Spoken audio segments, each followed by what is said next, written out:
Pessoal, vamos começando o assunto. O pessoal for aparecendo, depois eles dão uma consultada no vídeo. Pode ser? Pode. Pode sim, senhor.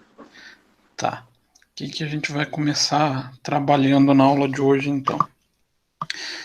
Vocês assistiram o vídeo semana passada, direitinho, do EBITDA?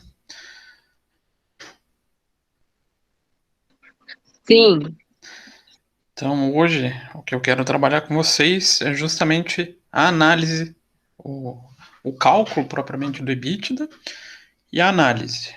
Então, a gente vai pegar duas empresas, eu até coloquei lá no Ava de vocês uma planilha em Excel com duas demonstrações, uma da Renner e uma da Marisa. Então, para a gente poder calcular o EBITDA e calcular os índices que a gente trabalha no EBITDA. Os principais, né? Então, deixa eu compartilhar aqui com vocês.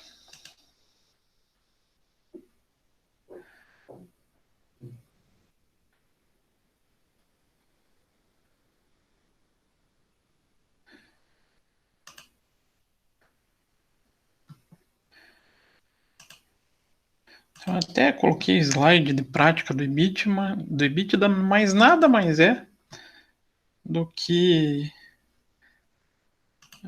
as demonstrações que estão no Excel. Então, o mais importante para vocês é o Excel, tá?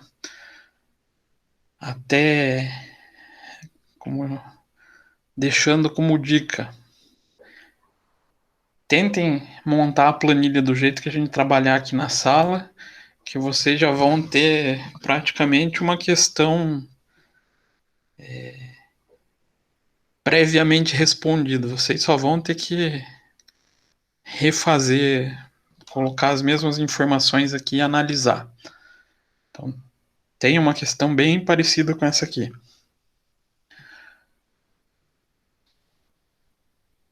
Aí eu pergunto para vocês o que é o EBITDA mesmo? Esse cara aqui a gente vai usar. O que é o EBITDA? Lucro antes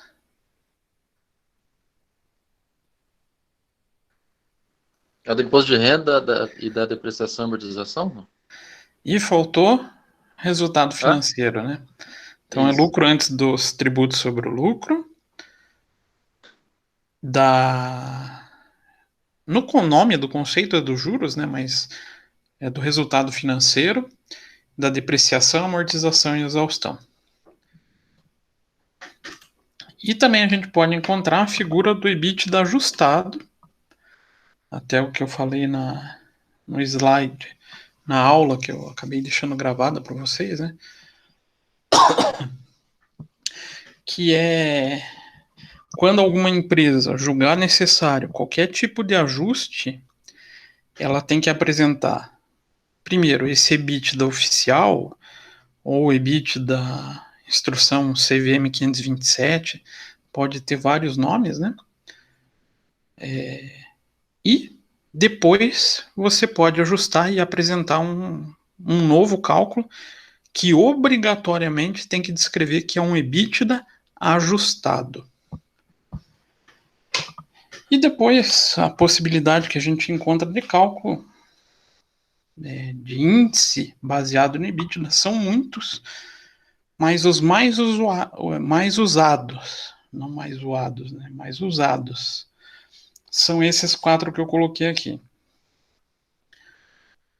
Então, margem EBITDA é o EBITDA dividido pela receita líquida, a gente vai calcular e analisar. Índice de cobertura de juros é a dívida bruta divididos pelo EBITDA. Aí um semelhante ao índice de cobertura de juros é a dívida líquida pelo EBITDA. Diferença. Dívida líquida a gente considera os valores da dívida bruta, deduzindo os valores de caixa e equivalente de caixa. Seria a mesma coisa de eu contar o pagamento das minhas dívidas descontando o que eu já tenho para pagar. Seria o que está sobrando para levantar dinheiro. E o único que a gente não vai trabalhar hoje é o múltiplo FV, porque precisa do valor de mercado da empresa. Aí a gente soma com as dívidas líquidas e divide pelo EBITDA. Esse daqui, a dificuldade para o analista ou para o interessado na análise é levantar o valor de mercado da firma, o valor de mercado da empresa. Existem muitas métricas e são complexas, são chatas de ser feitas, vamos falar assim. Elas pedem muitas informações de difícil acesso. Então, esse item aqui é um pouquinho menos utilizado pela dificuldade.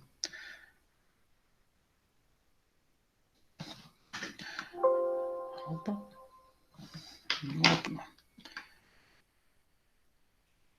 Não é para fechar. Oh, meu Deus do céu.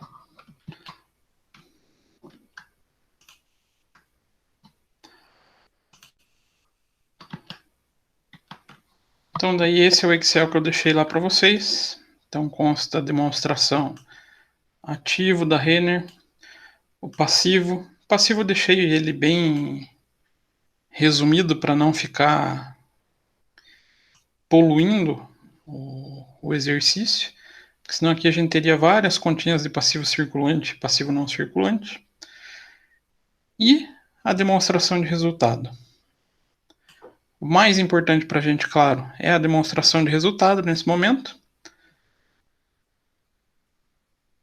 E como a gente tinha algumas informações que não saem explícitas aqui na demonstração de resultado, eu busquei em nota explicativa depreciação do período e resultado de outras atividades não operacionais. Porque a gente vai precisar uma para calcular o EBITDA oficial e a segunda para calcular um eventual EBITDA ajustado. Então, como que a gente inicia o cálculo de um EBITDA? Sempre buscando a figura do lucro líquido. Sempre. Então, lá no Excel a gente fica mais fácil, né? Faz um igual, vai lá na demonstração de resultado e busca lucro, prejuízo do período e simplesmente traz o mesmo valor que consta lá. Tem que ser exatamente igual. Depois disso, a gente passa para os ajustes. Primeiro, a gente pode calcular a figura do EBIT, que é o lucro antes dos impostos e do resultado financeiro. É uma forma de expressar uma métrica de geração de caixa, né? Para isso, então, a gente vai ajustar o resultado financeiro, podendo ser os juros e despesas financeiras e receitas financeiras. Algumas demonstrações ele não vai constar desmembrado esses valores. O que a gente faz? Pega somente a conta resultado financeiro. Não tem problema.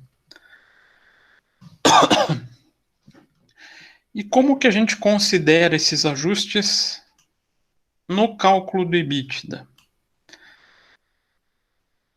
Vamos pensar assim. Para chegar no lucro do período, a gente teve uma operação matemática com esses valores. Então, por exemplo, a gente quis calcular o lucro e para isso a gente diminuiu 475 de impostos. Eu quero excluir esse efeito. Como que eu vou ajustar ele no cálculo do EBITDA? Qual que é a lógica para excluir o efeito dentro do 1.200? Eu faço somando ou faço diminuindo os valores? No caso do imposto, né? Diminui? Ao contrário. Eu vou ter que Aumenta. somar. Por quê? Aqui eu não diminuí para chegar no lucro. Pode ver, resultado antes dos tributos era 1.700. Eu diminui 475 para chegar no lucro de 1.282.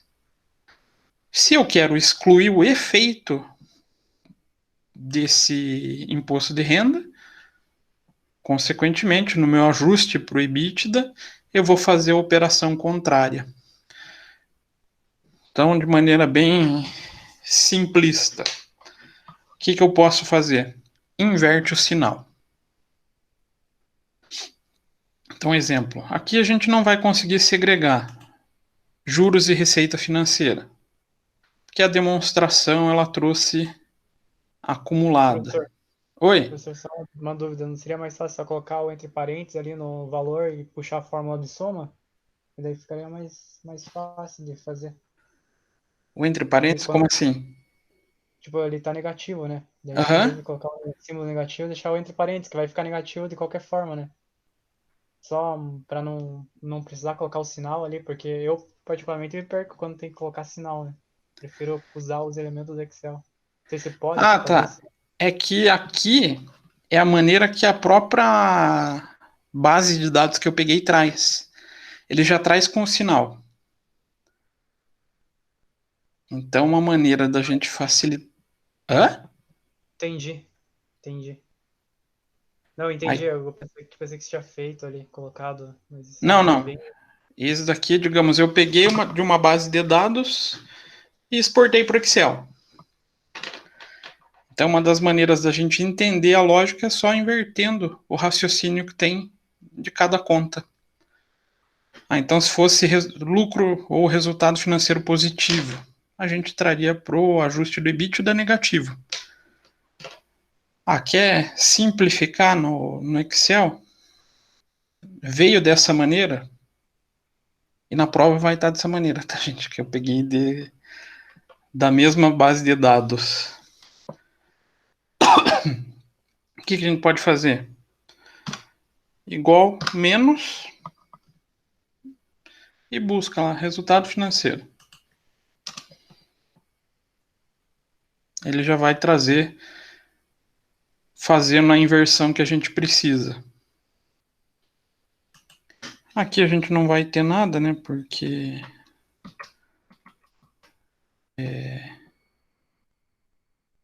não está desmembrado dentro da nossa demonstração. E vou fazer a mesma coisa para o lucro. Menos, vou lá no 475 e faço a redução. Aí para achar o EBIT primeiro, né? Pego 1.282 mais o 145 mais o 475. Aí aqui seria somar os valores, basicamente. Chegamos em um resultado de 1.902.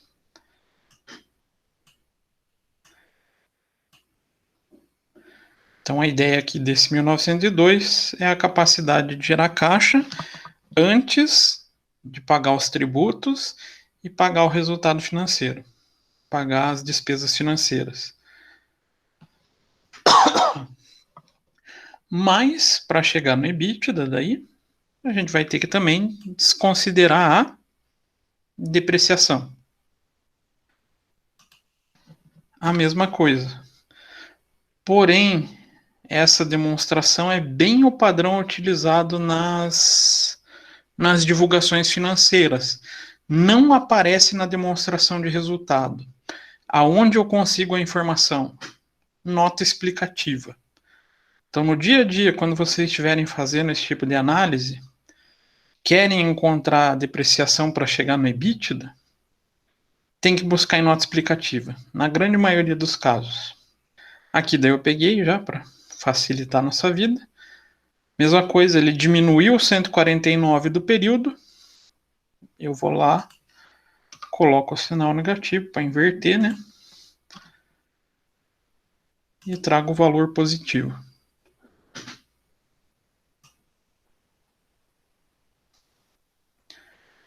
Aí, para calcular o EBITDA, daí fica facinho. É o EBIT mais a depreciação, amortização e exaustão. Então, 2.051 de EBITDA no último ano. Então, esse daqui seria o considerado EBITDA oficial da empresa. Ou o EBITDA da instrução CVM, ou o EBITDA da Proforma. Aí cada empresa acaba denominando um nome ou simplesmente chamando de EBITDA. Até o caso que eu coloquei em vídeo para vocês, que eu estava trabalhando na aula, era o da Embraer. O da Embraer, por exemplo, ele só traz EBITDA, não leva mais nome nenhum. E daí ele tem a figura do EBITDA ajustado. Tranquilo? Fácil, difícil, mais ou menos? Mas tem que treinar para poder fazer mais rápido. Até mesmo, sei lá, tem que pegar para fazer. Tem que treinar. Isso não tem como fugir. Mas a lógica para montar a tabela, que se vocês olharem as divulgações, eles apresentam uma tabela parecida com essa. Não é tão difícil, né? Não é um cálculo complexo, com fórmulas complexas de serem feitas. O máximo que a gente vai usar para esses cálculos aqui é divisão. Máximo. Aí, se a gente considerasse o resultado não operacional, então outras atividades que não fazem parte da operação da empresa, para divulgar um EBITDA ajustado, então a gente incluiria duas linhas, uma com o ajuste, aí por isso que eu peguei o resultado indicado também na nota explicativa, e a linha EBITDA ajustado, que vai ser o resultado do cálculo. A lógica é exatamente a mesma. Se na demonstração de resultado ela entrou diminuindo os valores, sendo negativo, a gente vai calcular fazendo o aumento para o EBITDA.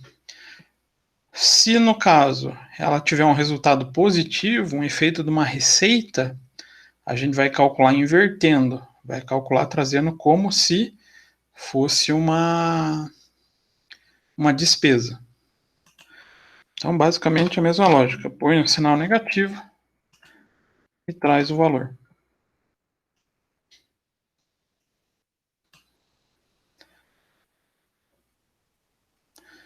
Aí, para calcular a linha do EBITDA ajustado, é o EBITDA mais o ajuste necessário.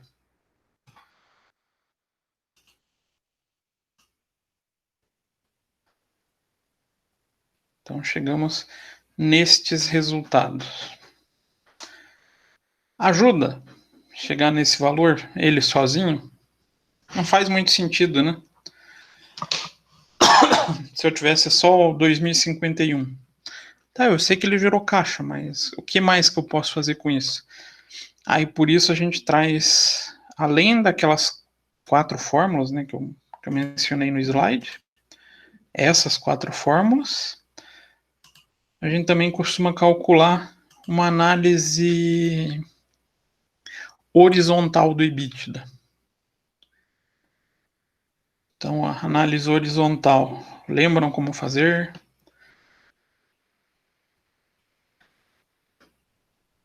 Não, professor, pior que eu não lembro. Não. Não? Isso tem lá da disciplina de análise das demonstrações. A gente, para fazer a análise horizontal, é fazendo a comparação de uma determinada linha entre vários períodos. Para isso, a gente sempre vai ter que escolher um ano base. Então, a gente tem 3 anos, 19, 18 e 17. Qual será que é o melhor ano base para a gente analisar, para comparar em relação aos demais? Será que é o mais antigo? O último, né? O mais atual? É, isso. Eu, particularmente, eu prefiro o mais antigo. Por quê? Esse é um fator interessante, não existe regra de bolo para isso, tá? Eu posso escolher o 2019, o último? Posso. Eu só tenho que me atentar daí em como fazer a relação com os 2 anos anteriores. Por que que a maioria dos analistas gostam de fazer o ano base o mais antigo? Para poder avaliar se a empresa melhorou ou piorou no decorrer dos anos, depois daquele período. E tem também uma técnica, mas ela não é tão utilizada, que é a base móvel. A base móvel eu confiro 17 com 18, aí 18 com 19. Ela é um pouco mais complexa e facilita para que a gente se perca na análise. Então, eu particularmente não aconselho muito. Escolher um ano base, para você determinar o cálculo, vai ser como? O ano de análise divididos pelo ano base. Então, se a gente fosse pegar, fazer uma análise horizontal do EBIT, eu pego o ano que eu quero analisar, divididos pelo ano que eu determinei como base, que foi 2017, né? Então, sempre quando a gente fizer esse cálculo, o ano que a gente tem como base, ele vai ser o 100%. Fazendo para o ano 2018, eu vou dividir, então, o valor que eu tenho de 2018 pelo valor do meu ano base. Então, eu tenho 105% em relação ao 100% de 2017. O que está indicando essa variação? Esse valor melhorou. Quanto? 5%. Então, eu já posso falar que a Renner no EBIT, entre 2017 e 2018, ela teve uma melhora de 5% na sua capacidade de gerar caixa. E faço a mesma coisa para 2019. Então, 1902 dividido por 1633. 117. Então, ela ficou 17% melhor em relação a quem? 2017. Então, dá para ver uma evolução histórica. Então, lá de 2017 para 2019, a gente teve uma melhora de 17%. Então, por isso, o comum é que a gente acabe tendendo a escolher o ano mais antigo para poder avaliar. Daquele ano em diante, a empresa melhorou, piorou? Qual o resultado?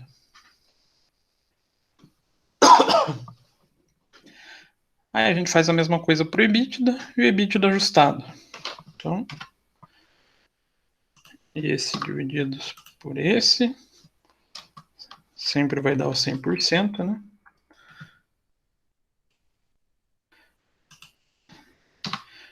Então, 1833 dividido por 1751 e 2051 dividido por 1751.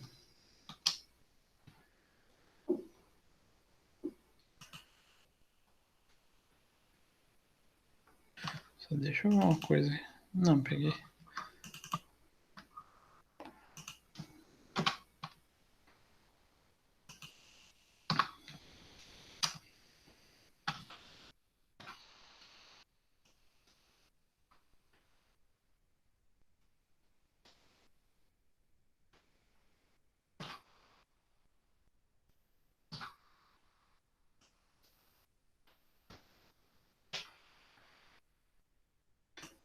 Dá até para colocar umas casinhas a mais.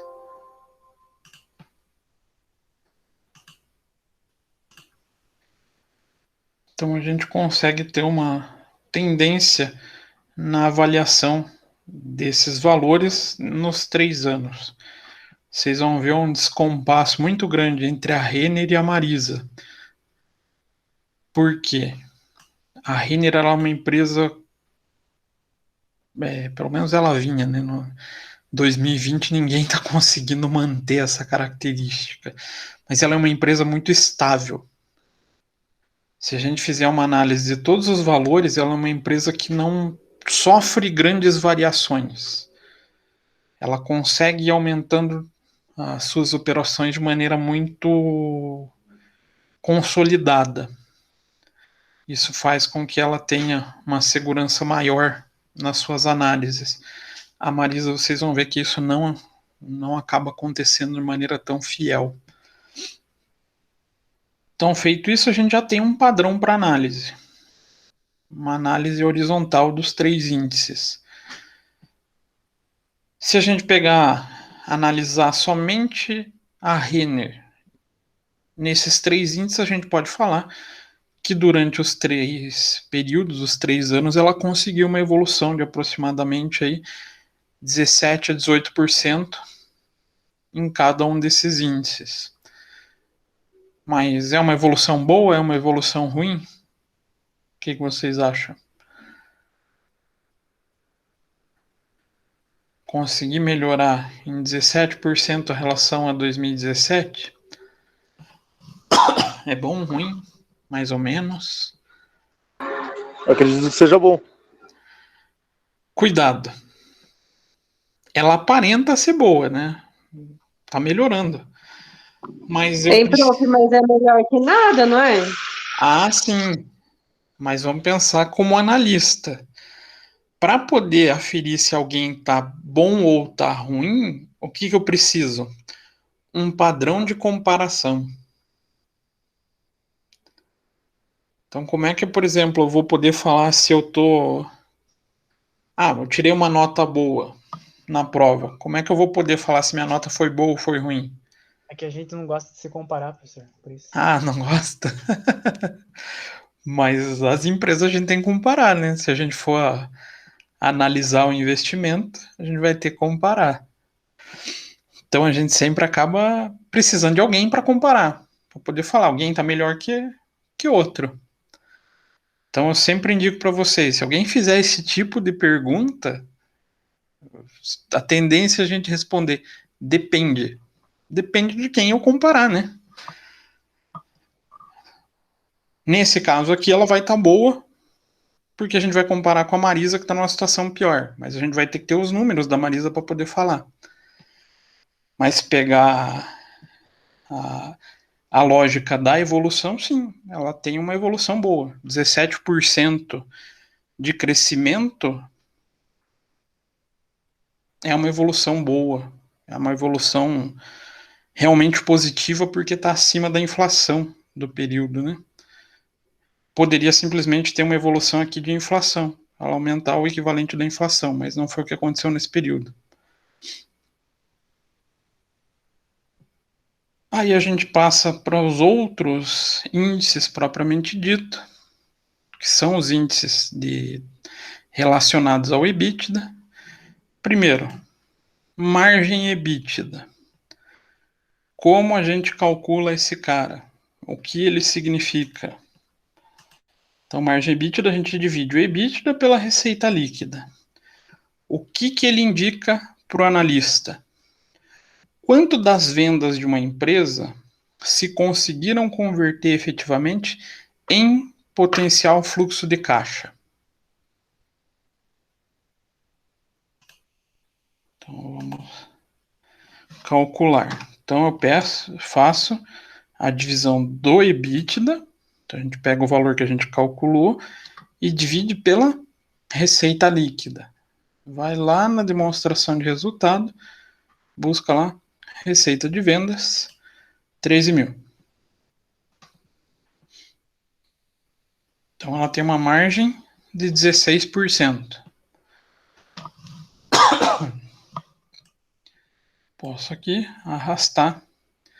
Lembra que eu falei para vocês que ela é uma empresa sólida?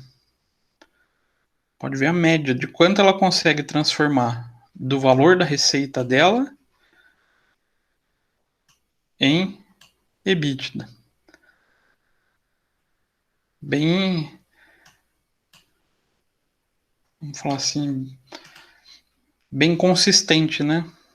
Praticamente 16% redondo. Para os 3 períodos, a variação é muito pequena. Então, isso demonstra que ela tem uma boa gestão operacional. Ela consegue controlar bem as suas despesas operacionais em relação ao que ela fatura, ao que ela vende. Então, esse é mais um potencial de análise.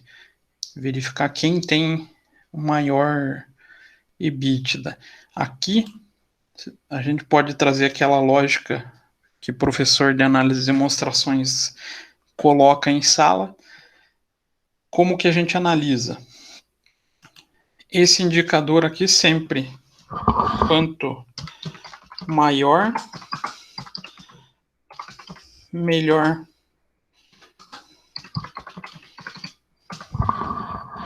Então, quanto maior ele é, melhor vai ser a empresa. Então, eu peguei a margem, comparo Renner e Marisa. Quem tiver uma maior margem indica uma melhor capacidade de gerar fluxo de caixa em relação às suas receitas. Tranquilo até aqui? Mais ou menos?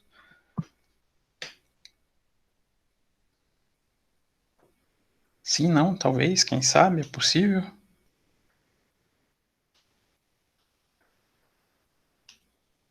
Dá pra entender até agora. Então, O que foi, professor, que você falou que eu perdi? Aqui o comentário geral que a gente pode fazer, ou o indicador base para a gente fazer análise dessa margem, depois que a gente encontra ela, comparando, a tendência é essa. Quanto maior for o resultado desse índice, melhor é a empresa. Então, vamos supor que eu pegue uma empresa com 16 e outra com 12.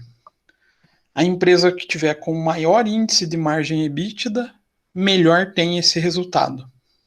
Indica uma melhor capacidade de gerar fluxo de caixa. Hein, professor, mas Oi. esse índice ele só pode ser comparado com outra empresa ou com a empresa própria? Ela pode ser com a própria empresa. Então, aqui, fazendo a comparação de vários períodos, você vai conseguir identificar a capacidade dela em fazer a gestão dessas despesas operacionais em relação ao que ela vende. Então, por que a Marisa é uma empresa sólida? Marisa não, a Renner, desculpa. Olha como a margem EBITDA dela é bem constante, não é? Fica ali, 16, 16, 16, 15,75, 16,25, não foge muito disso. E se a gente buscasse anos anteriores, ela também seria nessa margem. A gente consegue ver a gestão bem sólida da empresa.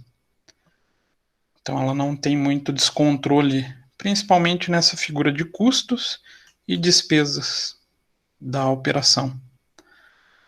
Então é possível fazer a comparação do índice no decorrer do tempo, e se eu estiver analisando o portfólio de investimento, analisando várias empresas, fazer a comparação entre elas. Então tem as duas possibilidades, tá? Então posso falar se ela está melhor ou pior comparando com ela mesma também, aí em anos diferentes. Aí o próximo índice de cobertura de juros. Como eu calculo esse cara? Faço a divisão do passivo ou das dívidas, né?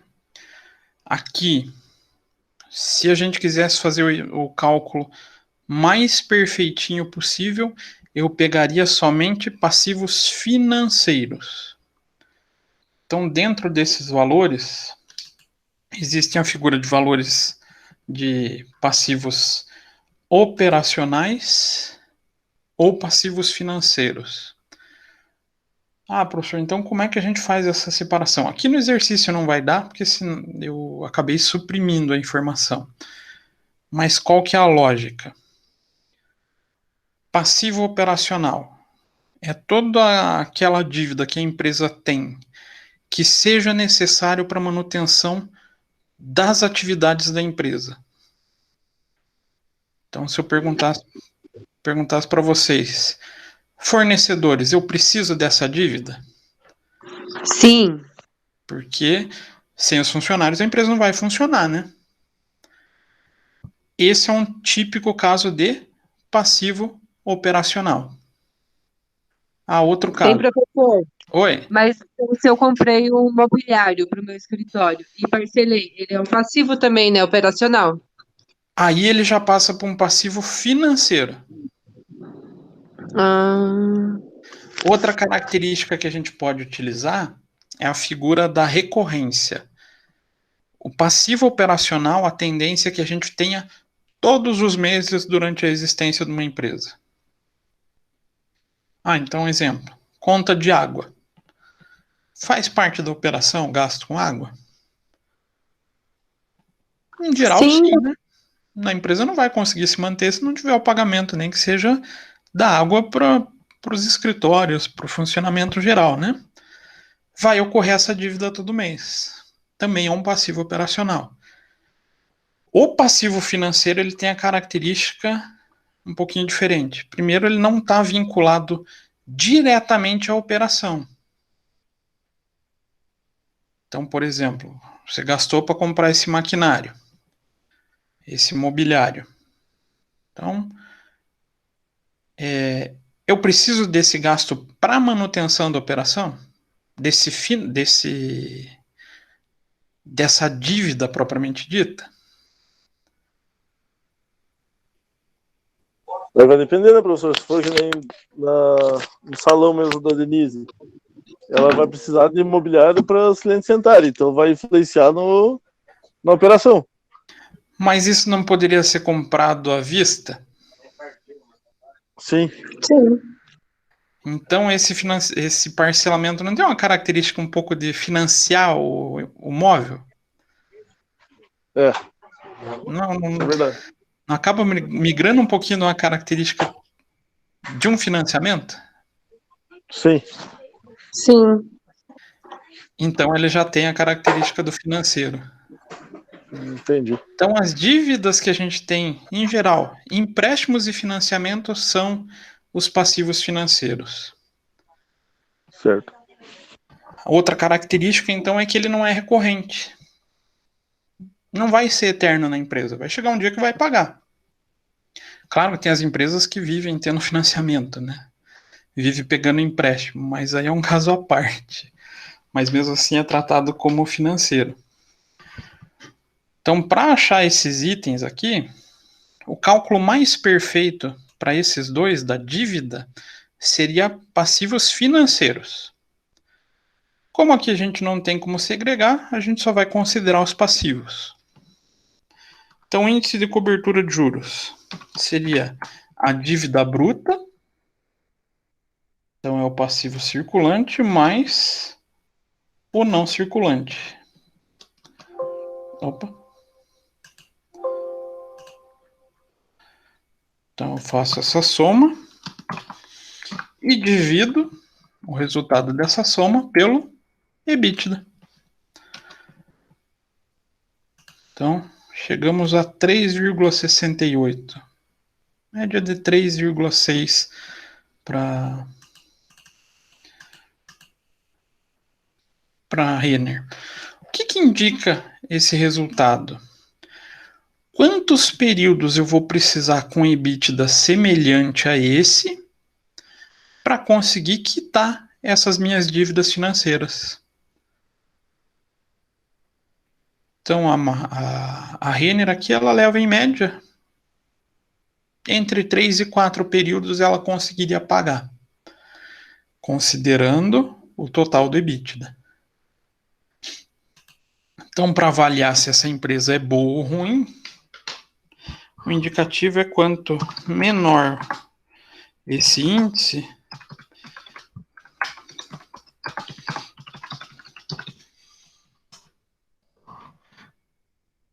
são empresas com um índice de cobertura de juros menor, melhor é.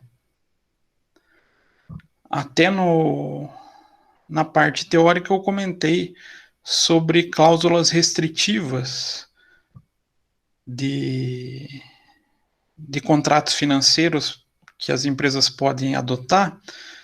Uma delas é esse índice de cobertura de juros ou também a dívida líquida. Por que as empresas que concedem esses empréstimos adotam essa métrica? É uma garantia que a empresa não vá se endividar demais em relação à sua operação. Até a última que eu tive notícia, vou pegar aqui.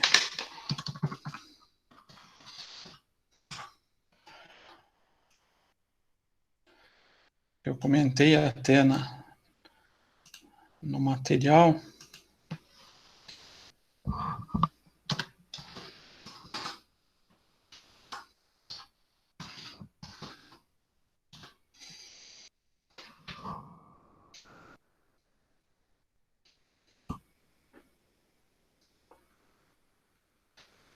Que a Smart Fit estava preocupada, ela fez uma reunião com os debenturistas da empresa, porque ela não ia conseguir bater a meta, ou a cláusula restritiva da dívida líquida dividido pelo EBITDA.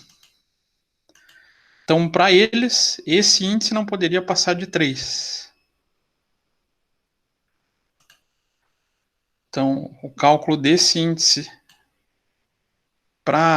no caso da Smart Fit, se ultrapassar 3, ela é penalizada.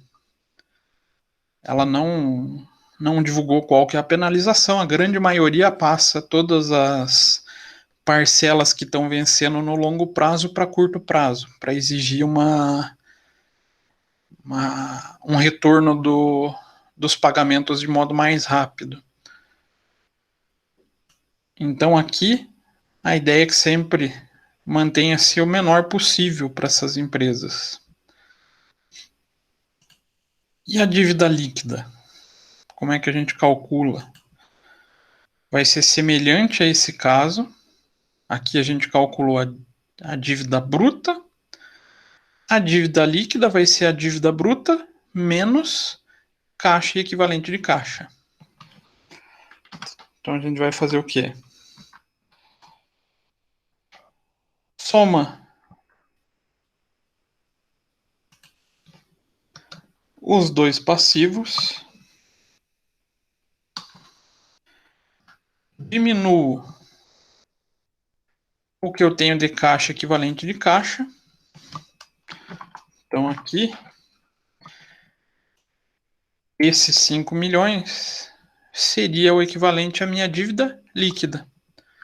Se eu pegar o meu passivo, tanto circulante não circulante, e já descontar o que eu tenho de caixa, ainda vai faltar 5 milhões para pagamento. O resultado dessa dívida líquida eu divido pelo EBITDA. Então, resultado 2,78. 2,81, 2,81. Até nos próprios índices da Renner, ela é muito consistente, ela tem um controle muito grande do seu resultado, da operação. Se a gente pegasse essa lógica que a Smart Fit estava com dificuldade para superar, claro que ela está com dificuldade agora em 2020, né? 2020, acho que a maioria das empresas está sofrendo um pouco com isso. Ela não seria penalizada, porque ela está mantendo sempre o índice menor que 3. No caso da Smart Fit, esse cálculo em si, esse período vai dar mais que 3, vai quebrar o contrato. Como que a gente faz a análise? Basicamente, a mesma lógica de cima. Quanto menor é esse índice, melhor é. Mais rápido ela tem condições de pagar suas dívidas com o resultado de um período. Então aqui ela levaria um pouquinho menos do que 3 períodos para pagar as suas dívidas. Dúvidas, perguntas, questões? Professor, Oi. a dúvida em relação à prova, a gente ainda vai ter uma revisão ou não? Ou na Não, semana que vem já é a prova? semana que vem já é a prova. Isso que é o triste. Mas Ferrou. calma, relaxa. Mas eu já comento da prova com vocês. Vamos terminado esse material. E detalhe, eu tinha mais coisa para tratar hoje com vocês. Então a gente pode calcular o da Marisa, que eu vou ser mais rapidinho para a gente calcular.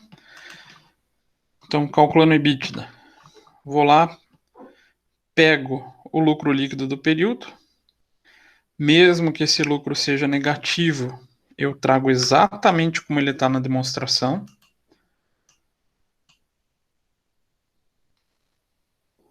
Aí passo para os ajustes. Ajuste, eu vou efetivamente inverter o sinal.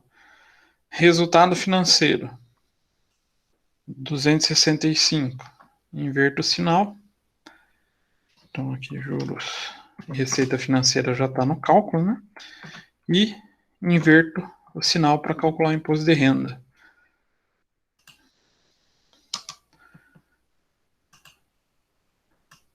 Só para facilitar, a gente arrasta. A gente faz a soma para achar o EBIT.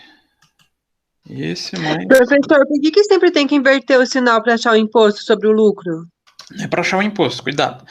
É só para a gente reverter o efeito do imposto. Como assim?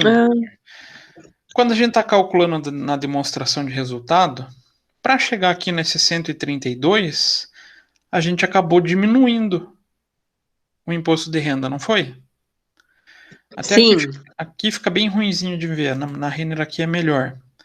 Então, exemplo, a gente tinha um resultado de 1.757 antes do tributo, diminui 475, acha o lucro. Como no EBITDA a gente quer tirar esse efeito, em vez de diminuir, a gente soma. A gente não vai reverter o efeito. Verdade. Por isso, daí a gente só traz o sinal invertido. Aqui ele fica mais chatinho de ver porque o resultado já era um prejuízo antes do imposto. Aí pagou mais imposto. Fica um pouquinho mais chato de enxergar isso. Aí pro cálculo, depois que a gente fez essa inversão do sinal, a gente soma o resultado, o lucro, né? O resultado do resultado financeiro, os impostos para achar o EBIT. Achou o EBIT? A gente vai ajustar a depreciação. A mesma ideia. Depreciação diminuiu quando a gente calculou o lucro, então pro EBITDA a gente vai aumentar. Então é só inverter o sinal e vai somar os dois. 246 mais 55 chega a 301.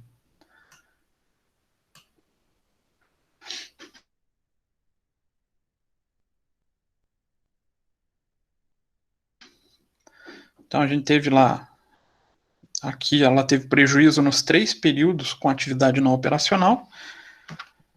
A gente vai inverter o sinal. Então 25,3, 29,32.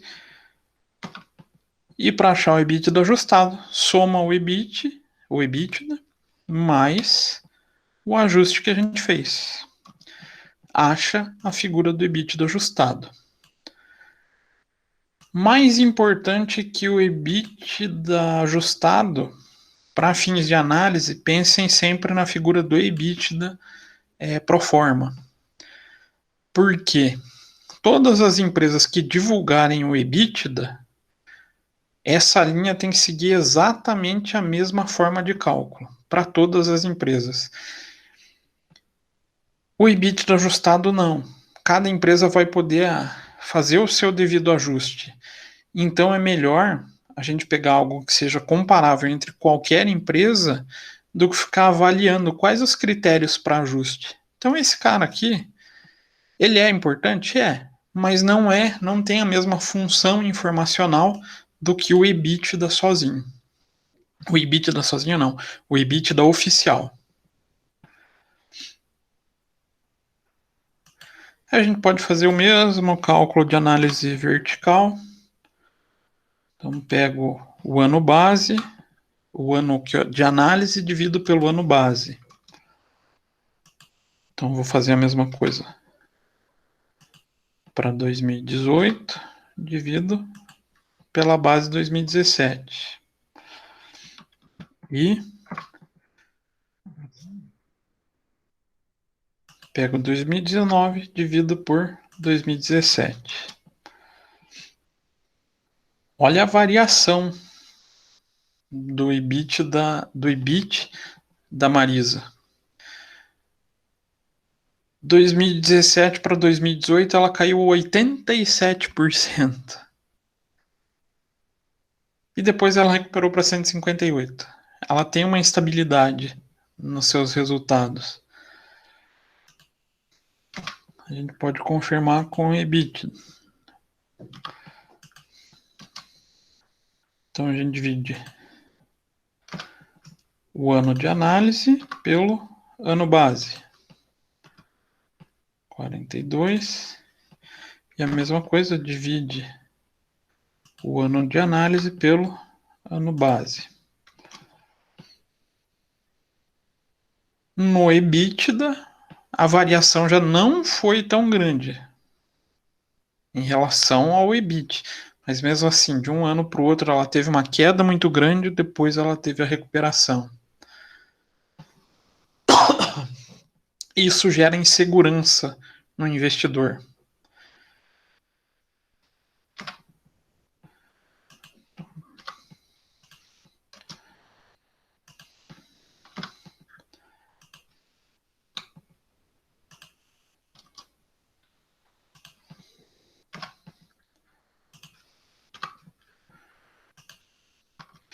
Então, a análise pura de cada um dos índices demonstra essa instabilidade. Se a gente comparar com a Renner, por mais que ela no final dos 3 anos tenha um crescimento um pouco menor em relação ao seu primeiro ano, ela tem um crescimento muito mais orgânico, né? Muito mais consistente, vai crescendo ano a ano. Já a Marisa vem fazendo assim, né? Cai, sobe, cai, sobe.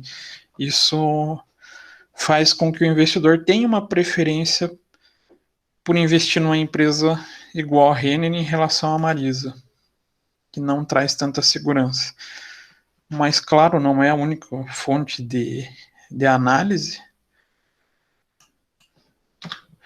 Então, a gente calcula a margem EBITDA. Já esqueci como calcular a margem EBITDA.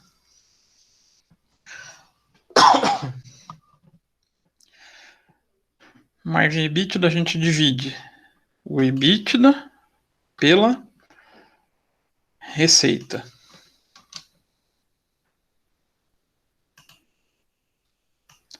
Então aqui ela traz quanto da receita a Marisa conseguiu converter em relação ao seu EBITDA. 3, 2 e 5.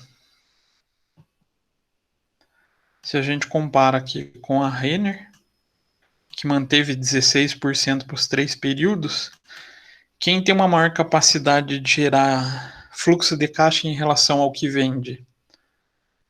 A Renner, né? 16%. Só vocês pensarem, a cada R$100 para Marisa, para Renner, 16% se transforma em caixa. Para Marisa, para cada R$100, 5% se transforma em caixa líquida, ou 2%. Quem vocês vão preferir? Transformar 16 por R$16 Ou 5 aqui no ano mais alto. Então aqui já entra aquele padrão de comparação. Quanto maior o índice, melhor é a empresa. Então nesse caso aqui, entre as duas, a Renner é a melhor. Calculando o índice de cobertura de juros. Passivos financeiros. Aqui a gente só tem os passivos, né? Passivo circulante mais não circulante. A gente divide esse resultado pelo EBITDA.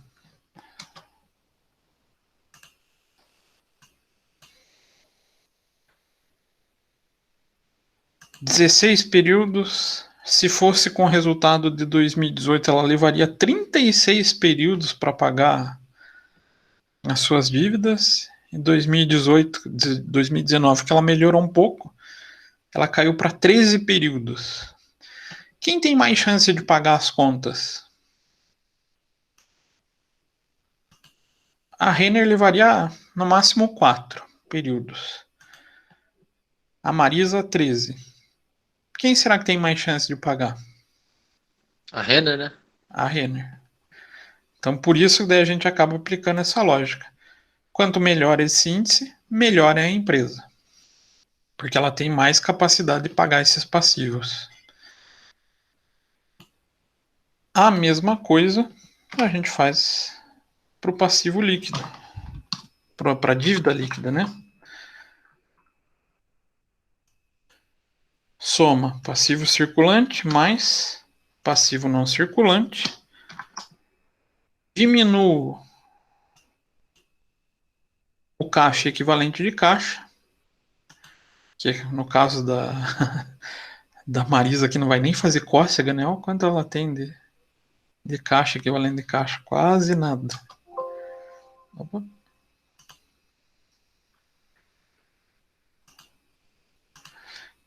O resultado a gente divide pelo EBITDA. Quase não variou, né? A Renner leva pouquinho menos que 3 períodos para pagar essa dívida restante. A Marisa vai levar quase os 13 períodos que a gente comentou, um pouco mais. Quem está mais segura nesse ponto? Quem tem mais chance de pagar o restante das dívidas? Também é a Renner, né? Comparando esses índices,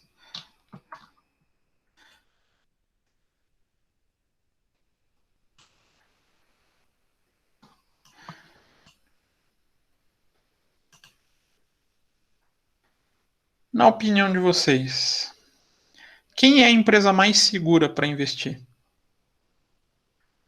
Levando em consideração evolução do EBITDA, EBIT, EBITDA ajustado, a margem EBITDA. Então, isso aqui a gente também pode deixar em... A Renner, né, professor? A Renner, por quê? Porque ela, o crescimento dela é mais... tipo, sempre está crescendo, não tem muita variação, né, de crescimento Isso. e perda. Então, o primeiro ponto que a gente pode destacar é o crescimento sólido, né? Isso.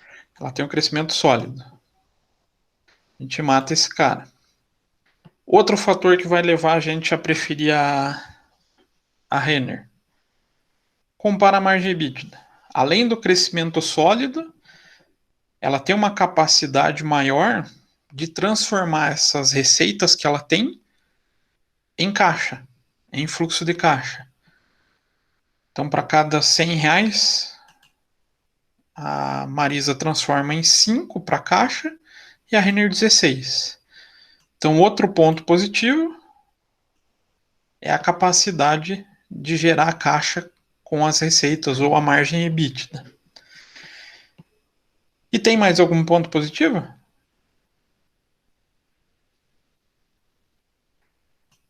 O endividamento. Paga mais rápido, né? A empresa tem uma capacidade maior ou tem uma quantidade de dívidas muito menor em relação à geração de caixa dela. Então, ela tem uma possibilidade ou uma consistência para fazer os seus pagamentos muito maior. Então, outro ponto positivo. Então, quando a gente pede essas análises para vocês, o que a gente, ou quando vocês também forem colocar na prática, o que vocês fazem? Vão pontuando, analisando os itens com as mesmas características. Então, as margens de EBITDA, os percentuais, né? A margem EBITDA propriamente dita, e esses dois que têm a mesma característica, que é o índice de capacidade de pagamento dela. Então, nesse caso aqui, a gente teria a figura da Renner como a melhor opção. Mesmo tendo um crescimento um pouquinho menor, ela é um crescimento sólido, né? Porque aqui a gente não sabe se 2019 ela não vai voltar para 13 de volta, ou 20. Então, isso traz uma segurança também. Tranquilo? Dúvidas, perguntas, questões? Nada? Prof, vai Oi? ficar essa gravação lá no fórum, né? Lá na tua aula, né? Sim, sim. Porque duvido que a gente consiga fazer isso daí sem olhar 1000 vezes de novo. Ah, mas isso é normal, gente. Vou até dar uma colher de chá para vocês. Eu vou substituir o arquivo que tá. Não, na verdade, não vou substituir. Eu vou colocar junto com o que já está lá esse resolvido. Que bom, prof. Mas só assim porque hoje eu tô com a alma um pouco caridosa. É porque, na verdade, eu vou judiar de vocês um pouquinho mais. Alma piedosa, né, professor? Hã? Alma piedosa. Não, é que eu vou judiar um pouquinho mais de vocês ainda. Por quê? Temos um último tópico para a gente discutir. Mais simples, mais light.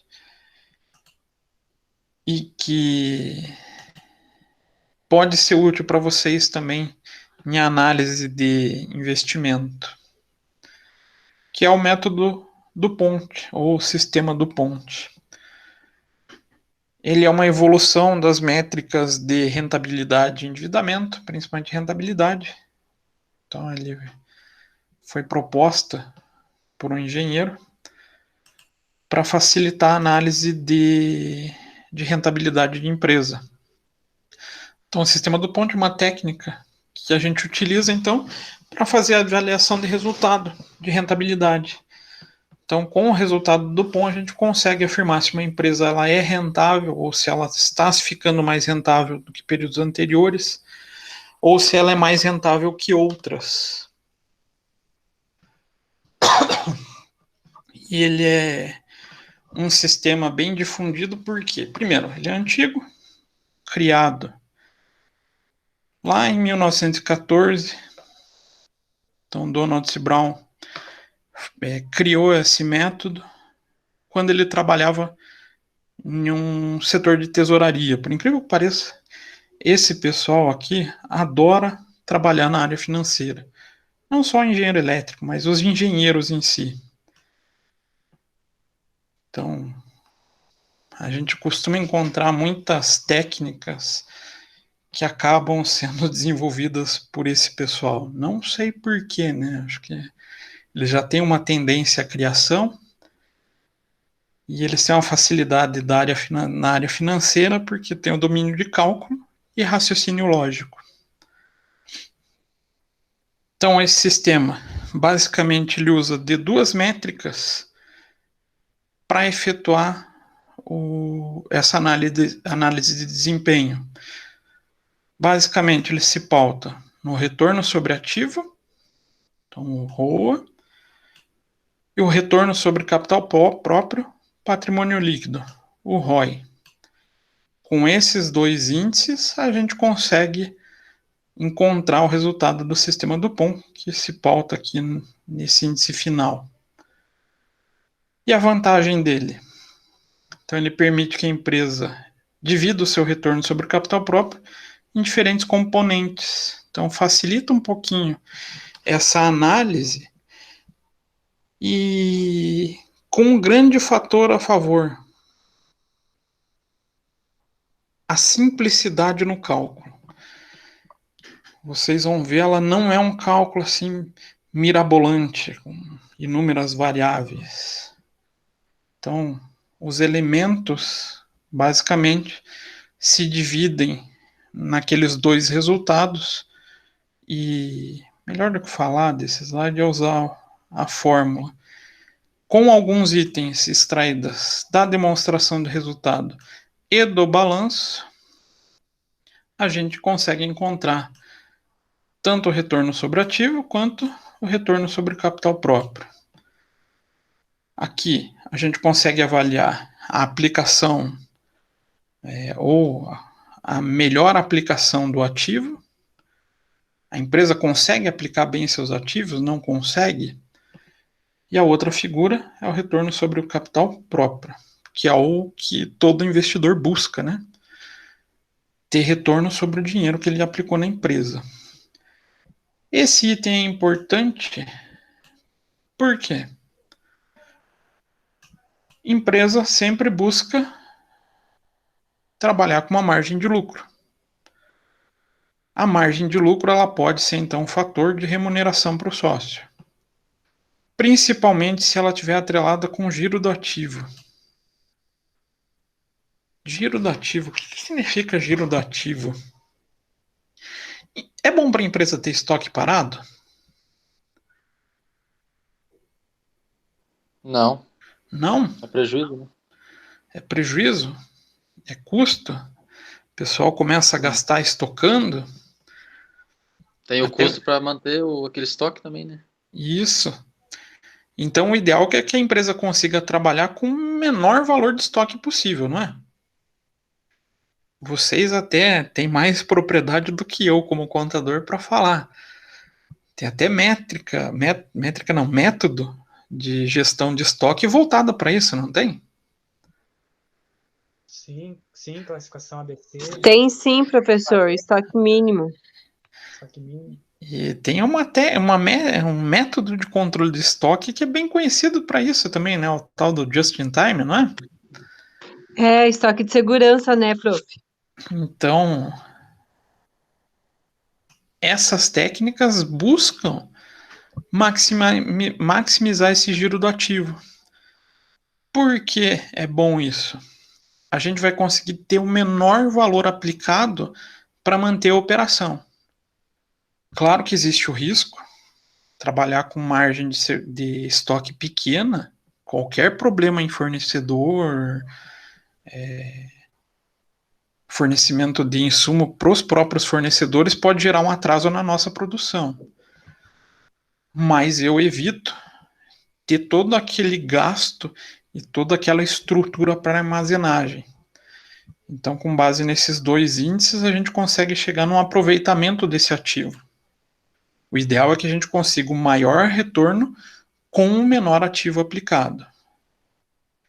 E se a gente utiliza a alavancagem financeira, a gente consegue ver a figura do retorno para o sócio. Quanto que vai gerar de retorno para o sócio? Então, o método do POM ele tentou simplificar tudo isso para que a gente encontre essas duas figuras, o ROA e o ROI. Então, a gente pode assumir esses elementos, né? A margem líquida. Então, a margem líquida é a figura do ganho, não através em grandes lucros, mas a tentativa também da rotatividade. Então, o ideal é que a gente consiga manter uma média, uma margem de lucro razoável em relação ao que a gente consegue girar do ativo. A rotação desse ativo, então quantas vezes a gente vai girar esses estoques. Então, o ideal é que a gente consiga aumentar o máximo possível esse giro de estoque, indicando que eu tenho o menor volume de estoque parado. E a alavancagem financeira, que é a possibilidade de se financiar sem utilização de recurso. Conseguir o capital de terceiros com o melhor custo possível. Então, com essas 3 métricas, a gente vai conseguir pensar no sistema Dupont. E como que ele fez o cálculo? Como que ele desenvolveu o cálculo? Multiplicando esses 3 itens. Então, se a gente pegar as 3 variáveis, vai ser a margem líquida, lucro líquido dividido por vendas, vezes o giro dos estoques, as vendas dividido pelo ativo total, vezes a alavancagem financeira. Então, se a gente pegasse esse exemplo, a gente tem uma empresa onde a gente tem um total de ativos de 100 milhões, passivo 28 milhões, capital próprio de 30, vendas 250 milhões, custos de venda 50 milhões, despesas 25 milhões e lucro de 150 milhões. Quanto que a gente teria de retorno em relação ao cálculo pelo sistema Dupont? Maneira mais fácil que eu penso, pega esse cálculo e quebra. Faz 3 vezes, 3 cálculos separados, então acha a margem de lucro. Então, lucro líquido dividido pela venda, 150 milhões dividido por 250 milhões, chegamos a uma margem de lucro de 0,6. O giro do ativo, então a gente vai dividir as vendas pelo total do ativo. 250 milhões dividido por 100 milhões. 2,5 de resultado. E por último, a alavancagem financeira.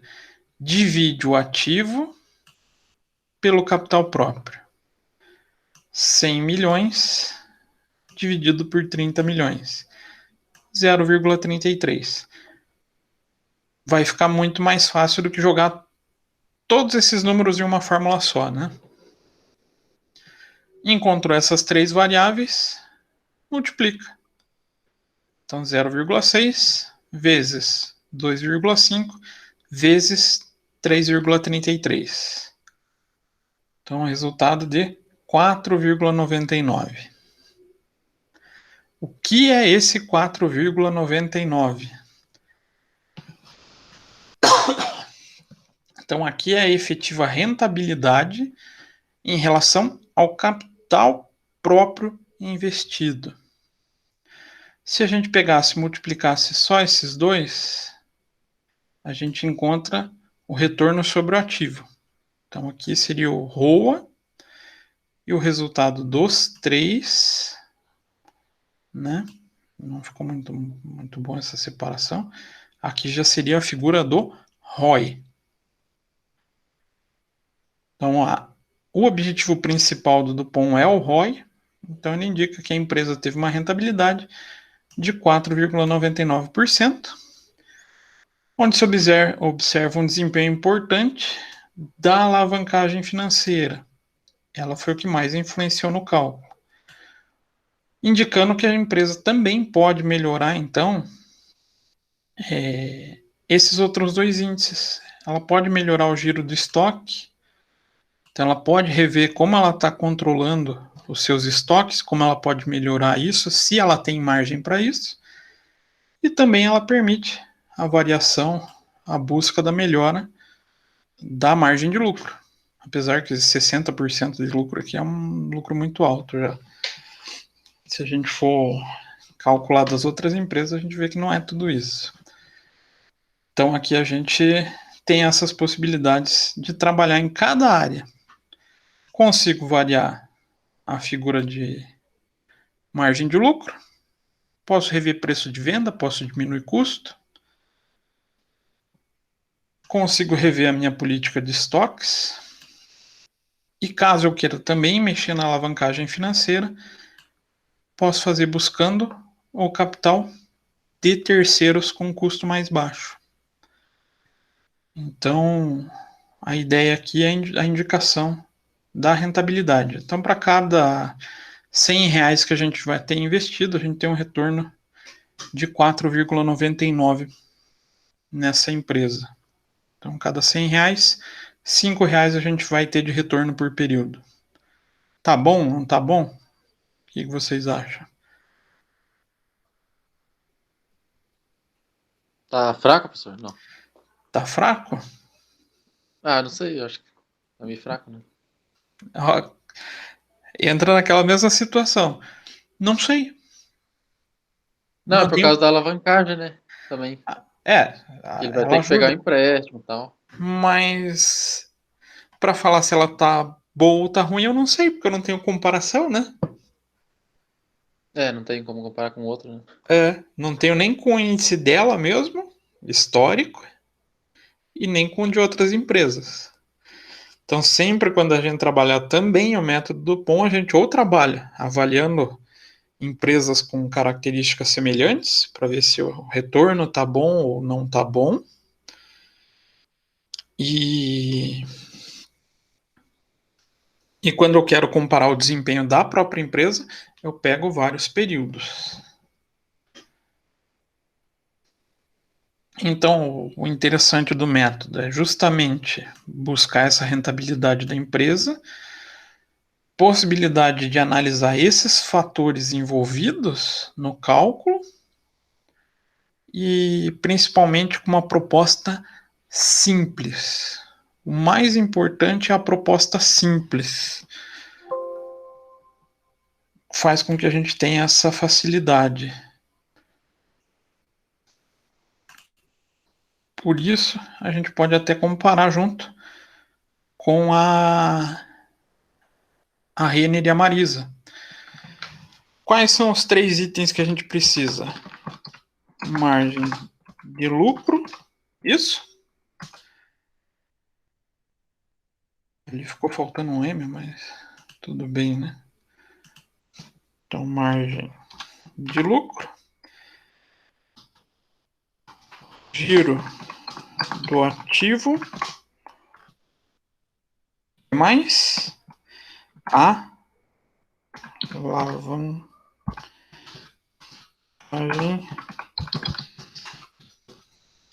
alavancagem financeira, né?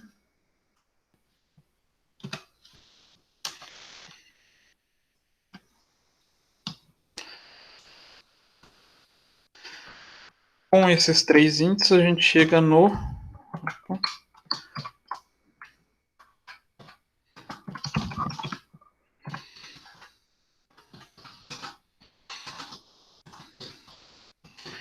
rentabilidade do capital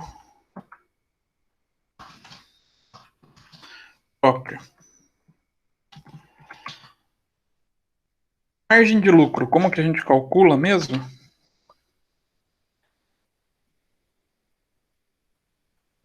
Como é que a gente calcula? É a figura do lucro, certo?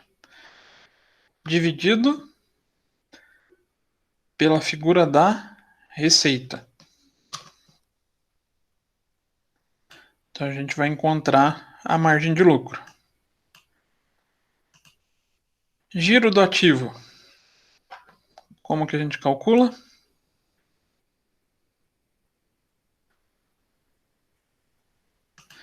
Como é? Eu não sei, prof. Aqui, ó.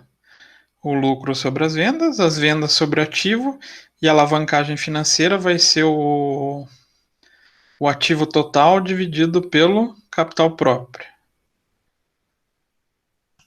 Então a gente fez a margem, né, que é o lucro dividido pela receita.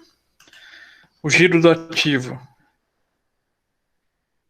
é a receita dividido pelo ativo total. E a alavancagem financeira é o ativo total dividido pelo capital próprio. Aonde que está o capital próprio aqui? Eu vi ele mexe na dificuldade nesse conceito. Capital próprio. Não é o patrimônio líquido consolidado? Exato. patrimônio líquido, né? Então a gente tem os 3 índices, multiplicando os 3, a gente encontra a rentabilidade. Aí aqui a gente tem uma rentabilidade mais realista, 0,22. Puxa, professor, mas é tão pouco assim que remunera os capitais de empresas 0,22%? A grande maioria dos casos é baixinho assim mesmo. E a gente pode, então, para efetivamente melhorar a nossa análise, fazer a mesma coisa para a Marisa. Margem de lucro vai ser o lucro do período dividido pela receita. Aqui já deu uma cacaca, né?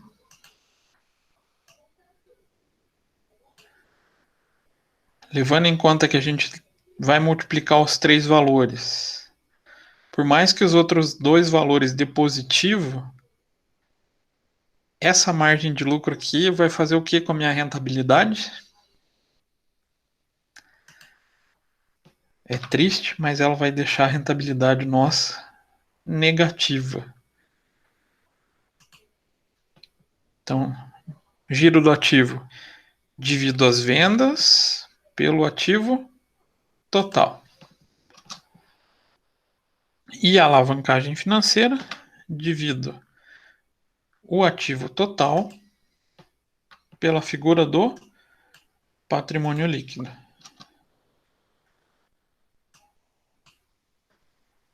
Vou encontrar a rentabilidade pelo método do Pom, multiplico margem vezes giro do ativo vezes a alavancagem financeira.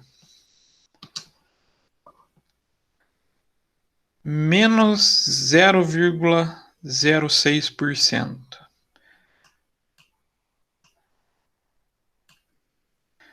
Agora sim, se eu perguntar para vocês, quem está melhor?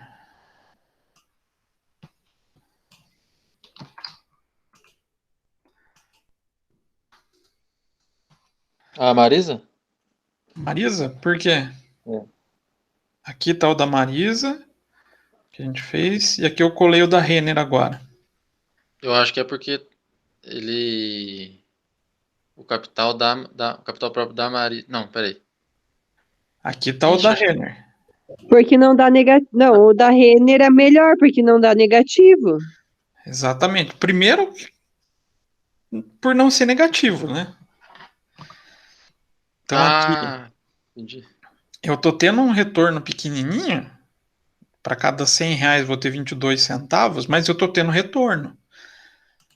Se eu aplicar na Marisa, o que eu vim tendo nos 3 períodos? Prejuízo. Meu dinheiro tá indo pro espaço, não tá rendendo. Aí vale a pena pôr na poupança. Ou pior, né? Agora virou Tesouro Selic, o bicho papão dos investimentos, né? Então, até o Tesouro Selic, que é o pior hoje dos investimentos, tá perdendo pra poupança, coitado. Sempre foi uma das meninas dos olhos de ouro dos investidores seguros. Agora, mas se investir na Marisa, vai perder dinheiro. Então, mais um fator, se a gente fosse levar para nossa análise em relação à Renner e à Marisa, a rentabilidade do capital próprio da Renner é melhor, é maior do que a Marisa, e com o agravante da Marisa ser uma rentabilidade negativa, né? Ninguém quer perder o dinheiro investido. Então, do sistema do Pom, resumido, essa ideia de trazer uma rentabilidade possível sobre o capital próprio. Então, o dinheiro que a galera coloca aqui no patrimônio líquido vai trazer esse retorno.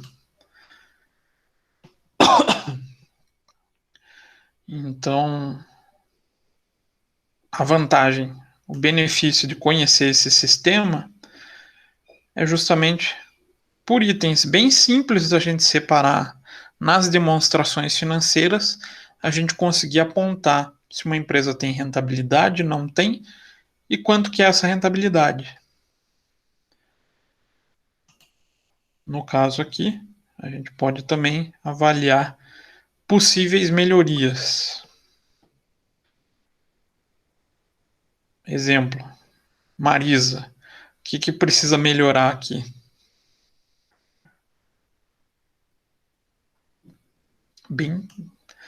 Bem claro aqui, né? Ela já vende para não ganhar dinheiro, coitada. Já tem esse problema. O primeiro índice dela já é o problemático. Caso ela melhore esse índice, possivelmente ela passe a ter uma rentabilidade até melhor do que a Renner. Por quê? A alavancagem financeira da Renner é menor, né? 2,95 contra 2,34 da Renner.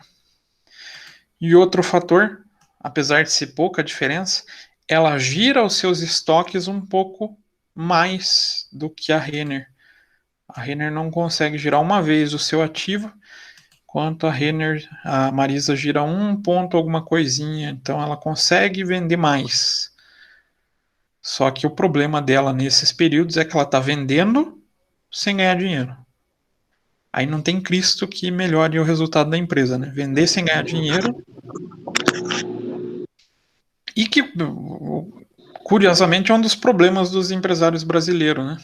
Muitas vezes ele acha que está tendo lucro, a hora que forma o seu preço, depois que faz o cálculo, desconta imposto, que é um dos itens mais degenerativos do lucro hoje em dia, acaba tendo prejuízo.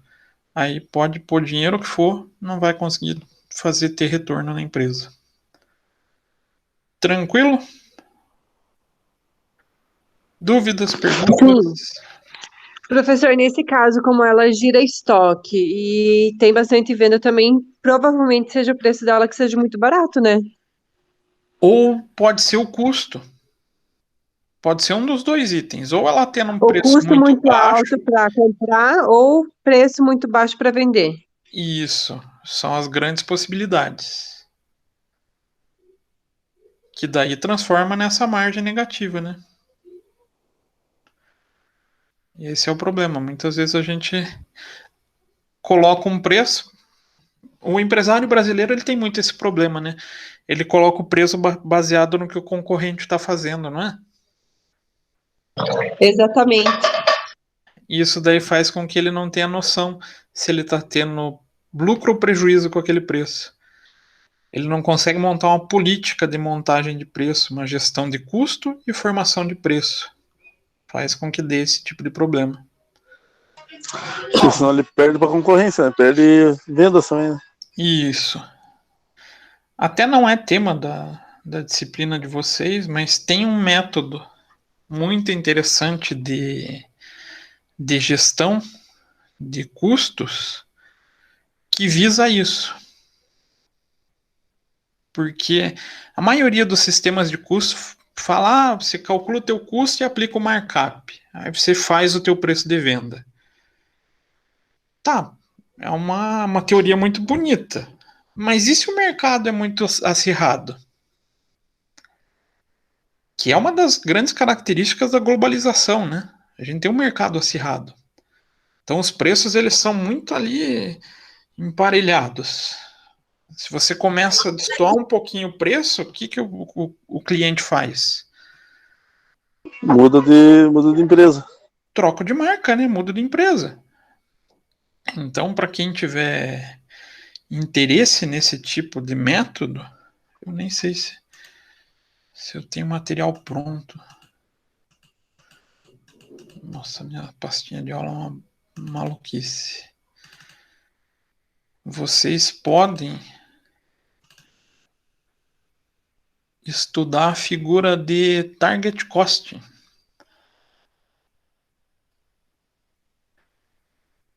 Eu achei que eu tinha pronto o material. Tenho.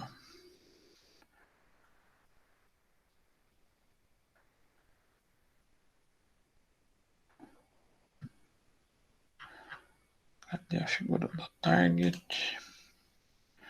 Tá aqui.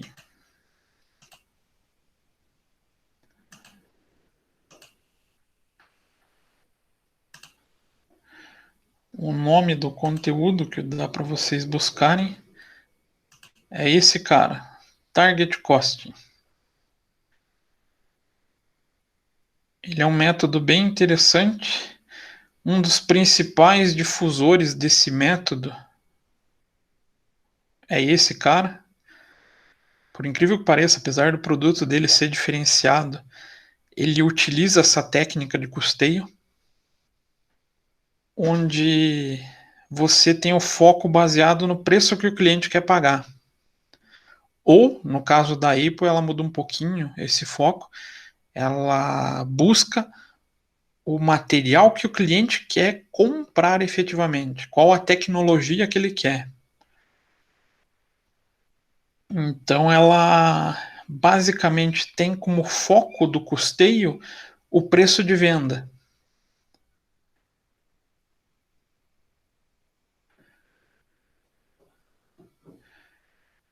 Então ela basicamente faz toda a sua estrutura de análise em qual o valor máximo que ela pode gastar para produzir. E esse custo máximo que ela pode gastar é baseado em um preço de mercado. Então, o preço de mercado menos uma margem que a empresa pode ou deseja pagar para o seu sócio, ela vai ter como custo máximo que ela pode gastar. Não foge um pouquinho do conceito normal que a gente vê de custos? Onde a gente só forma o preço, forma o custo e depois põe o preço? Aqui não, aqui é o caminho ao contrário. A gente determina o preço de venda e vai retirando os valores até chegar num custo máximo que a gente pode gastar. Esse método ele não é tão difundido nas graduações, ele é mais visto em pós-graduação. Mas, se vocês tiverem interesse, eu posso passar esse material para vocês darem uma olhada. Aí vai de vocês. Mas isso daqui foge completamente da nossa aula. Ei, professor, mas é fácil de aplicar esse método? Mais ou menos. Por que mais ou menos? Ele depende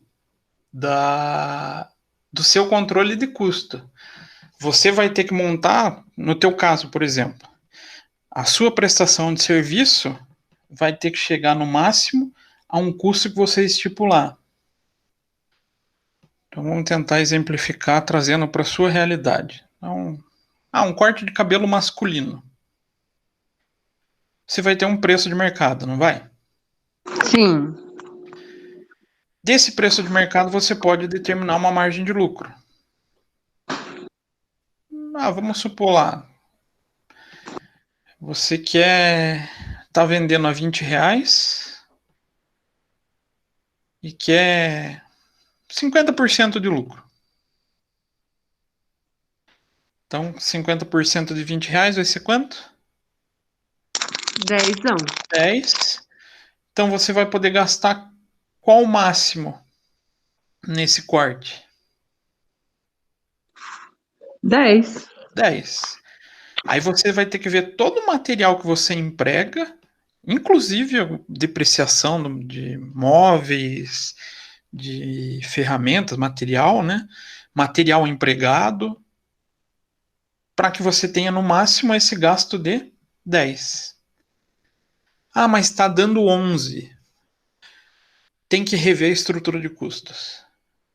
De repente você usa um gel muito caro para o penteado da pessoa. Então você dá uma reduzida nesse tipo de custo. Aí você vai controlando qual o valor de cada item que você pode gastar.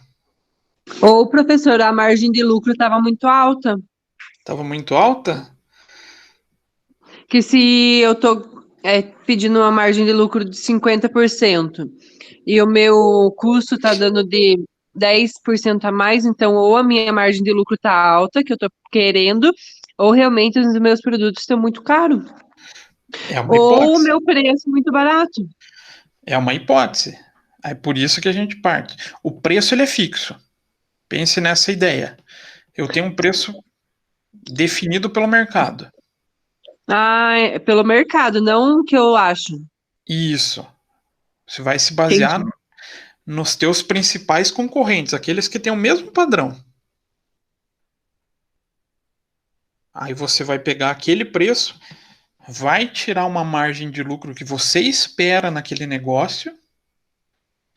Isso pro empresário, pro investidor, para quem estiver envolvido nesse processo, ele também é interessante porque te traz uma garantia de uma margem esperada de lucro. Professor, mas para ficar bem certinho, teria que fazer, por exemplo, de serviço em serviço, né? Porque tem serviço que eu vou gastar mais, tem serviço que eu vou gastar Perfeito. menos, né? Para cada venda que você tenha, digamos, cada tipo de produto, você vai fazer um cálculo desse isolado. É. Então ele não é uma sistemática única. Por exemplo, tem custo que é geral, aluguel, por exemplo. Aluguel pode ser para todos os produtos, não é? Aí você vai buscar de outras áreas do custo, que é, por exemplo, o rateio, lá do custeio por absorção. Aí você consegue dividir o aluguel para todos os produtos. Então ele não é tão simples assim de colocar em prática no início.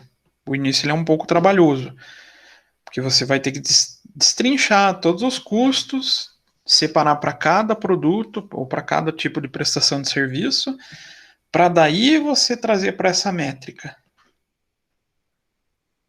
Mas é uma tendência de mercado para esse cenário mais globalizado, que é essa dinâmica bem de mercado acirrado, mercado de competição.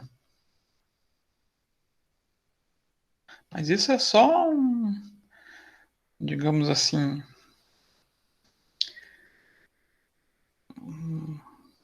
uma curiosidade para trazer para vocês, quem tiver interesse para pesquisar, porque é uma métrica muito bacana e que pouca gente conhece. E eu achei que é uma coisa bem certa, né? Ele fica bem certinho tudo, né? Fica. Se você conseguindo aplicar ele bem bonitinho, você consegue gerar um controle da sua área produtiva, assim, impressionante. Não é à toa que Bem legal. quem foi um dos principais aprimoradores do método, mas aí eles se focavam no desenvolvimento da tecnologia, foi a Apple, né? Então ela fazia essa métrica. Só que aqui ela utilizava essa ideia do custo admissível para desenvolvimento de novo produto. Então a gente tem uma margem para desenvolver mais produto, trazer uma nova tecnologia. Aí eles conseguem retrabalhar o custo e fazer um novo produto para a linha de produção. Cara, isso aqui a gente levaria umas 2 aulas tendo com o conteúdo, o cálculo bonitinho. Mas isso é lá na contabilidade de custos. E quando dá tempo, porque é um conteúdo um pouco mais avançado. Mas se vocês quiserem, eu passo o material para vocês. Isso é bem. Já tenho pronto nas minhas aulas. Dúvidas, pessoal? Perguntas? Questões? Não, tá suci. Tá. Então, tranquilo. Então vamos falar da prova de vocês. A prova ela vai estar dividida basicamente em questão dissertativa, 3 questões, uma com cálculo de custo do capital,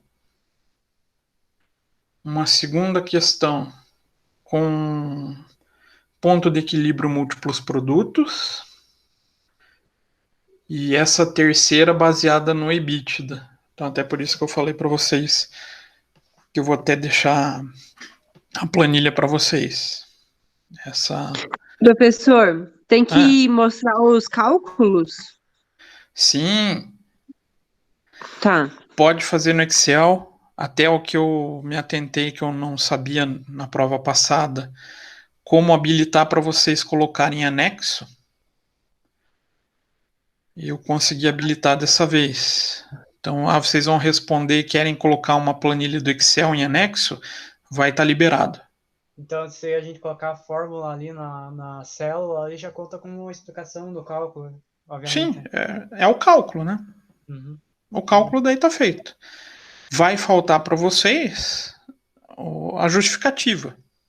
Igual, se eu pedisse para comparar a Renner e a Marisa, basicamente fazer isso que a gente fez aqui.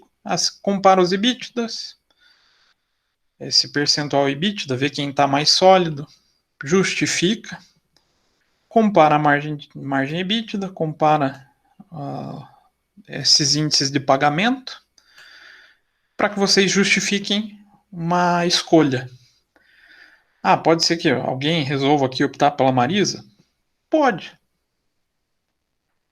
A única coisa que vai ter que fazer uma explicação para justificar. É que até essa é a grande dificuldade dos cenários de investimento, que nem todo mundo tem um consenso sobre qual a melhor aplicação, né? Claro que aqui ficou claro pra gente, e no exercício que vocês vão fazer lá também é meio descarado, assim, tá? Eu deixei até mais simples para vocês. Mas, basicamente, os exercícios que a gente fez em sala, em aula, que também tem as explicações de como ser feito no Excel. Então, lá no AVA tem todas as aulas gravadas que eu tô postando. Vocês conseguem tranquilamente matar essas questões de prova. Tá. Então, Professor, o fórum tem que ser respondido hoje? o fórum pode responder hoje. Não consegui responder. Tem o exercício da semana. Eu coloquei, sim, um exercício para vocês. Mas só 5 perguntas. 5 não, foi 4 só. Perguntinhas sobre o método Dupont. Então, múltipla escolha ali. 15 minutinhos vocês resolvem, bem tranquilo. Se não responder o fórum, eu também considero a presença pela atividade. Eu estou tomando essa posição, né? Que às vezes o pessoal, em determinado dia, a internet não está boa, tem algum problema assim. Então aí tem também o período para entregar a atividade. Fez um dos dois, para mim já está valendo a presença. Tá bom. Tranquilo? Então por hoje é só, prof? Sim. E pelo semestre também, né? Porque Nossa. Hoje é a nossa última aula, gente. Ei, professor, você Oi. sabe se você vai dar aula semestre que vem para nossa turma? Eu não sei ainda. Eu sei que eu tô com 5 dias. 5 dias não, né? 3 noites e 2 manhãs para Alessandra. A Alessandra ela já me pediu essas datas. Eu só não sei com quais turmas eu vou ficar. Entendi. Então, esperamos até a resposta, né? Pode ser que a gente se encontre em sala. Se não encontrar em sala, nos corredores, provavelmente a gente se encontra, que eu vou acabar pegando um dia, uma noite lá na Santa Quitéria. Hã? Ou na vida, né? Também se encontrando por aí. Também. E vocês têm meus contatos. Vocês podem mandar e-mail, mandar WhatsApp perguntando as coisas. A gente tá sempre aí para poder ajudar no que for possível. Eu acho mais fácil encontrar online, porque do jeito que vai as coisas não vai ter aula esse ano, não. Pior que é isso, gente. Tem mais isso também. Do jeito que tá o cenário, não creio que volte esse ano. Que é um puta prejuízo pra vocês, né? Querendo ou não. Sim, a gente tá no último período, vamos nos formar em EAD. É triste. Tem gente que não quer. Eu escutei aluno falando que vai trancar para esperar, mas para quem está no último semestre, trancar também é uma coisa. Já chegamos até Pois aqui, é. professor, agora. Eu também pensei em trancar, mas eu acho besteira gastar agora. Eu quero trancar. Então é uma situação muito estranha, né, que a gente está vivendo. Muito fora do padrão. E o pior, né? O cenário está piorando. Contaminação aumentando. E eu Por mesmo isso eu acho que não retorna, não. Não. Se até os mais malucos já estão prevendo, que foi lá o pessoal de São Paulo falando em voltar em setembro, ainda com uma mirabolante ideia de rodízio de aluno. Não dá para entender como vai funcionar rodízio de aluno, mas tudo bem, né? Mas para as graduações, o MEC soltou uma Tchau, prof. permissão, uma permissão até o fim do ano já. Então acho difícil que volte. Imaginei que não iria voltar mesmo. Não existe muito essa possibilidade. Tranquilo então, pessoal? Tranquilo, professor. Então tá. Beleza, professor.